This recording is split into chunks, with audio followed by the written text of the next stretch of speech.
Who's missing? Well, let's see who's missing. Let's go to the golden era of basketball. Magic Johnson. Magic, great player. 5 rings, 3 MVPs. Really brought the NBA back, made it popular. Alongside this guy right here, Larry Bird. Larry Bird with 3 rings, 3 MVPs. He was a beast. He was nothing to be played with at all. But when we talk about buckets, we can't leave out Wilt. Wilt dropped 100 points. Sadly, it wasn't recorded for whatever reason. I don't know whose idea it was to not record, but it makes no sense at all. But it's not there. Tim Duncan as well, a beast. 5 rings, 2 MVPs, and keep in mind he would have 6 and went 6-0 in the finals, just like Jordan, if it wasn't for LeBron. He literally could have been 6-0, and that brings us to the champion himself, Bill Russell. 11 rings, 5 MVPs.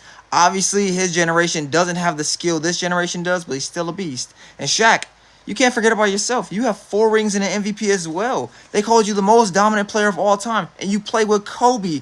Mamba mentality. How can we leave Kobe off? Or can we? It's only 4 spots available. But Kobe's definitely a huge option. 5 rings, 1 MVP. Motivated generations to come. We miss him. His last game, he literally dropped 60 points. So if I had to choose a player to be on that Mount Rushmore, it'll be any of the players I just said right there. Magic, Bird, Wilt, Duncan, Shaq, Russell, or Kobe.